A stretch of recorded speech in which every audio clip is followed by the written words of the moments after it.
السلام عليكم ورحمة الله تعالى وبركاته. الحمد لله. அன்புக்கும் முன்னேற்றத்திற்கும் உரிய அல்லாஹ்வின் நல்லடியார்களே, அருமையின் சகோதரர்களே,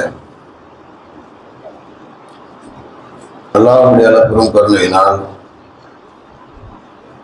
நாள்தோறும் சில நல்ல விஷயங்களை அறிந்து வருகின்றோம். அந்த அடிப்படையிலே இமாம் ஷாஃபி ரஹ்மத்துல்லாஹி அலைஹி அவர்கள் கூறிய 4 விஷயங்களை உங்களுக்கு நான் கூற இருக்கின்றேன். இந்த 4 விஷயங்களும் ஒவ்வொரு மனிதருக்கும் அவசியம் தேவையான ஒன்றாக இருக்கின்றது. இமாம் ஷாஃபி ரஹ்மத்துல்லாஹி அலைஹி அவர்கள் எவ்வளவு பெரிய அறிஞராக இருந்தார்கள் என்பது உங்களில் சிலருக்கு தெரிந்திருக்கலாம். இமாம் ஷாஃபி ரஹ்மத்துல்லாஹி அலைஹி அவர்கள் அவர்களை பற்றிய ஒரு சிறிய செய்தி. 7 வயதிலேயே குர்ஆனை முடித்துவிட்டு, குர்ஆனை முழுமையாக மனனம் செய்துவிட்டு, பிறகு அங்குள்ள பெரும் பெரும் அறிஞர்களிடத்திலே மார்க்க கல்வியெல்லாம் கற்றுவிட்டு 10 வயதிலே அவர்கள் மதீனாவுக்கு சென்றார்கள். அங்கு இமாம் மாலிக் ரஹ்மத்துல்லாஹி அலைஹி என்ற ஒரு பெரியார் மார்க்க கல்வி போதித்துக் கொண்டிருந்தார்கள். அவர்கள்தான் முஅத்தா இப்னு மாலிக் என்ற ஒரு பெரிய ஹதீஸ் கிதாபை எழுதியவர்கள். அவரிடத்திலே சென்று கல்வியை கற்றுக்கொண்டு 13 வயதிலே வந்து ஹரம் ஷரீஃபுக்கு காபத்துல்லாவுக்கு இமாமாக அவர்கள் ஆனவர்கள். அப்படினால் நீங்கள் அவருடைய கல்வி தரத்தை நீங்கள் விளங்கிக் கொள்ளலாம். ஒரு 13 வயதிலேயே காபத்துல்லாவுக்கு இமாமாக இருக்கிற அளவு அவர்கள் ஒரு உயர்ந்த அந்தஸ்தை பெற்றவர்கள் என்றால் அவ்வளவு எவ்வளவு தகுதியும் திறமையும் படைத்தவர்களாக இருப்பார்கள். ஹரம் ஷரீஃபில் போய் பாங்கு சொல்லக்கூடிய பாக்கியம் படைத்தாலே பெரிய பாக்கியசாலி. அதுவும் போய் அங்கே இமாமாக இருந்து பணியாற்றுவது என்பது எவ்வளவு பெரிய பாக்கியம். அப்படிப்பட்ட ஒரு பெரிய பாக்கியத்தை பெற்றவர்கள் இமாம் ஷாஃபி ரஹ்மத்துல்லாஹி அலைஹி அவர்கள். இத்தனைக்கும் ஒரு விதவை தாயினுடைய, ஒரு ஏழை தாயினுடைய மகன் அவர்கள். 10 வயதாகி என்ன செய்யறாங்க, அவங்க சொல்றாங்க, நான் மதீனாவுக்கு போற கல்வி கற்க போகிறதாக சொல்கிற நேரத்தில் அந்த தாயார் சொல்லி அனுப்பினார்கள். ஒரு வியாபார கூட்டம் போகுது, அந்த வியாபார கூட்டத்தோடு சேர்த்து அனுப்புறாங்க. சொன்னாங்க, மகனே, உனக்கு செலவுக்கு கொடுத்து விடுவதற்கு கூட இடத்திலே நிறைய காசுகள் இல்லை. ஃபல்லாஹு கைருல் ஹாஃபிஸா வஹுவ அர்ஹமுர் ராஹிமீன். அல்லாஹ்வே சிறந்த பாதுகாவலன், மிகப்பெரிய கருணையாளருக்கெல்லாம் கருணையாளனாக இருக்கிறார் என்ற வசனத்தை ஓதிவிட்டு, அல்லாஹு தஆலா உன்னை ஞான உலகத்தின் சூரியனாக ஆக்குவனாக. எப்படிப்பட்ட துவா செய்யறாங்க? ஒவ்வொரு பெற்றோர் தன்னுடைய பிள்ளைகளுக்கு அப்படி துவா செய்யணும். ஞான உலகத்தின் சூரியனாக உன்னை ஆக்குவானாக கேட்டாங்க. அவர் 3 வயதிலே வருகிறார். எப்படிப்பட்ட ஞான உலகத்தின் சூரியன் என்று சொன்னார், காபத்துல்லாவுக்கு ஒரு இமாமாக ஆக்கப்படுகின்றார். ஏன்னா அவரை மிஞ்சிய அறிஞர்கள் அந்த காலத்திலே கிடையாது, அந்த ஊரிலே இல்லை. அவ்வளவு பெரிய ஒரு பாக்கியப்பட்டு இமாம் ஷாஃபி ரஹ்மத்துல்லாஹி அலைஹி அவர்கள் ஒரு 4 விஷயங்களை கூறுகிறார்கள். உங்களுக்கு நான் சுருக்கமாக கூறுகிறேன். முதலாவதாக சொல்றாங்க, தலபுனா தர்கு துனூபி ஃபவஜதனாஹு ஃபி ஸலாத்தி துஹா. பாவத்தை விடுவதை நாங்கள் தேடினோம், அதை லுஹாவுடைய தொழுகையிலே பெற்றுக்கொண்டோம் என்பதாக கூறுகிறார்கள். அதாவது பாவத்தை விட வேண்டும் என்ற எண்ணம் எல்லா நல்ல மக்களிடத்திலையும் இருக்கும். அதாவது பாவம் செய்யாமல் எப்படி இருப்பது அப்படிங்கிற எண்ணம் எல்லாத்துக்கும் இருக்கும். ஏன்னா எல்லா மனிதனிடத்திலேயே ஏதோ ஒரு பாவங்கள் ஏற்பட்டு விடும்.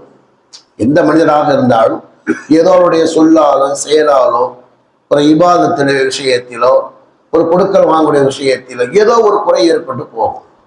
அப்ப இது மாதிரி எங்களுடைய பாவத்தை விட்டு விலகி பரிசுத்தமாக வாழ்வது எப்படி என்பதாக நாங்கள் தேடினோம். அதை லுகாவின் தொழுகையிலே பெற்றுக்கொள்ளும் என்பதாக கூறுகிறார்.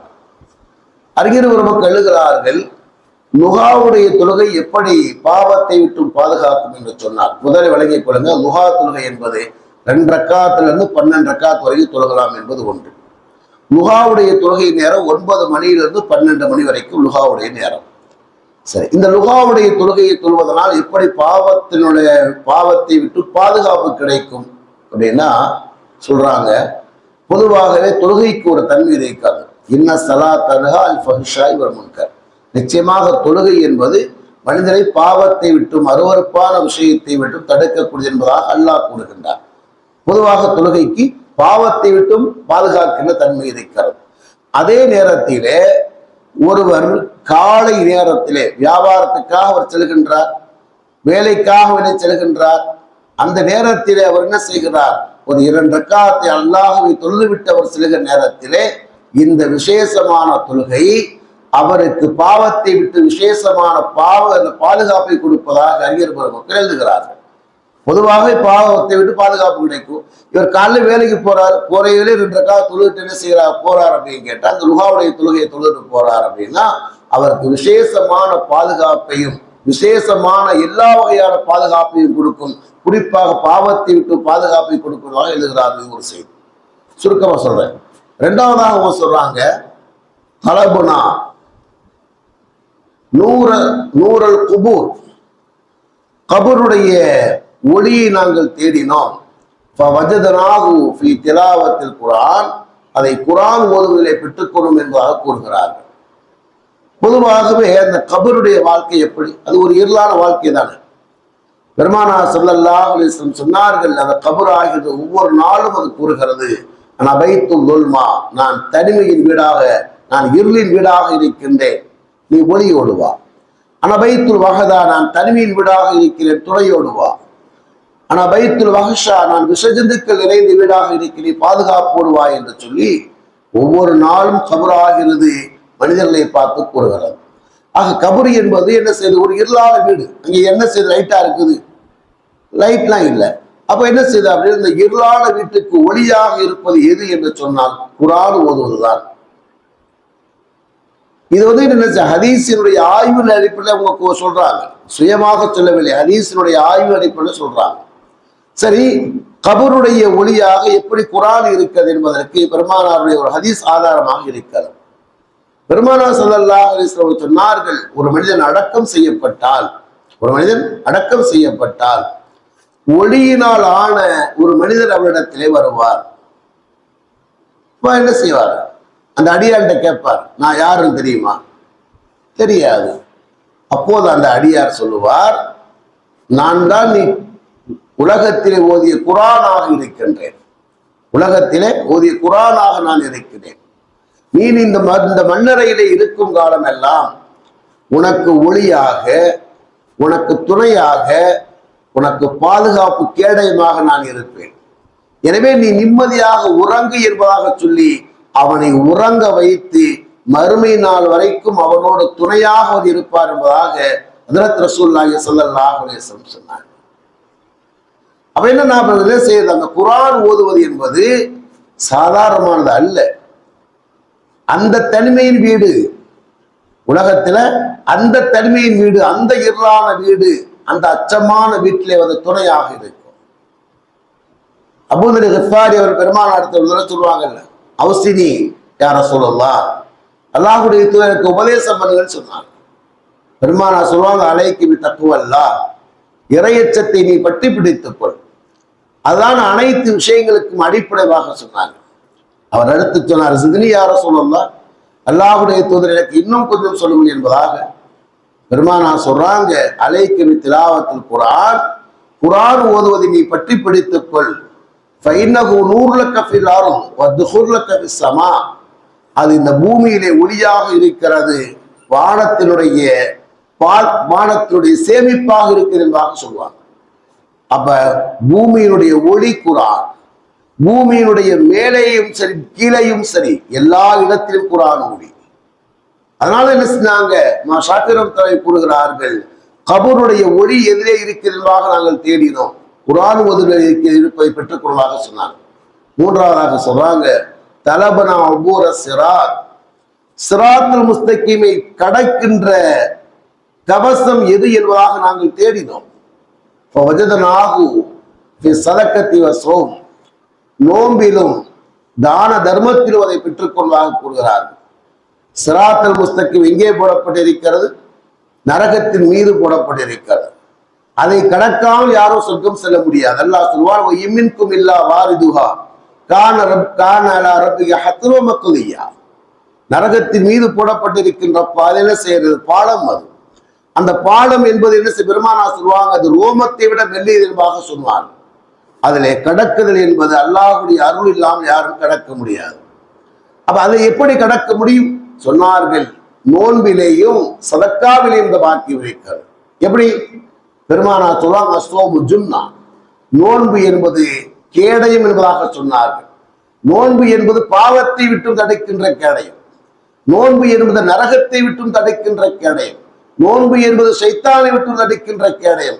கேடயம் என்பது எல்லா வகையான ஆபத்தை விட்டு பாதுகாக்கக்கூடிய. எனவேதான் அந்த நரகத்தை விட்டும் தடுக்கின்ற கேடயமாக அந்த நோன்பு அவனை பாதுகாக்கிறது.